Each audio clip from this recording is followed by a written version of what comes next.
India दुनिया की 5th richest economy है। अगर देश इतना अमीर है तो लोगों की ज़िंदगी अभी भी गरीबी वाली क्यों दिखती है? और इंडिया की यूथ जॉब के लिए डर डर के क्यों भटक रही है? अगर इंडिया दुनिया की रिचेस्ट इकोनॉमीज़ में से है तो फिर ये कैसे बोला जाता है कि यहाँ 80% लोग फाइनेंशियल स्ट्रगल में है? ये कैसे पॉसिबल है कि कंट्री रिच पर लोग पुअर?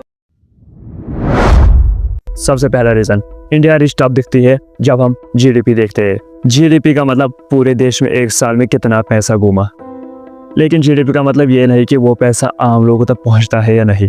एग्जाम्पल के तौर पर अगर एक बिलियनर के पास 1 लाख करोड़ है और वही पास वाला बंदा बिना कुछ खाए सो गया, तब भी जीडीपी हाई दिखेगी। कंट्री का पैसा कंट्री का होता है और आम लोगों का पैसा आम लोगों का। इंडिया 5th रिचेस्ट इकोनॉमी है, लेकिन 140 करोड़ भी लोग यही रहते हैं। अगर पैसा 1 लोगों में बांटा दिया जाए तो सब रिच दिखेंगे। अगर वही पैसा 140 करोड़ लोगों में बांटा दिया जाए तो सब लोग स्ट्रगल करेंगे। प्रॉब्लम पैसा नहीं, प्रॉब्लम लोगों की क्वांटिटी है। इंडिया का यूथ सबसे ज़्यादा स्ट्रगल जॉब की वजह से कर रहा है। मतलब ग्रेजुएट ज़्यादा, जॉब्स कम। स्किल की डिमांड कुछ और, यूथ की स्किल कुछ और। 90% private jobs, low salary. Government jobs कम और एप्लीकेंट्स लाखों में। हमारे पेरेंट्स के ज़माने में 1 डिग्री के लिए 1 जॉब, और आज 10 डिग्री शायद 1 जॉब। इंडिया में सैलरी स्लो है, इन्फ्लेशन फास्ट है। एक बंदा 15 से 20 हज़ार में घर कैसे चलाए? घर का सामान अलग, मेडिकल अलग। जो पैसा कमा रहा है वो सिस्टम खा रहा है।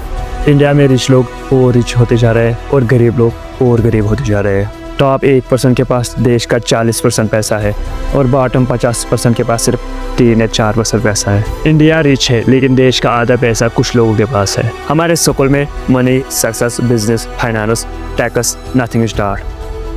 हमें रटा दिया जाता है पढ़ो, जॉब लो, लेकिन मार्केट की रियलिटी कुछ और है। Poor education, poor skill, poor job, poor income. अगले 10 से 15 साल में एआई और मशीन इंसानों की जॉब खाएगी।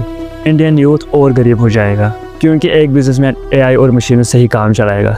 क्योंकि ना इनको सैलरी देनी होगी, ना ये रेस्ट लेते और 24 घंटे तक काम करेंगे। इंडिया में वही लोग ग्रो करेंगे जिनके पास खुद का बिजनेस होगा। ये था हमारा आज का वीडियो। मिलता हूँ नेक्स्ट वीडियो में, तब तक के लिए अपनी राय कमेंट करके बताओ।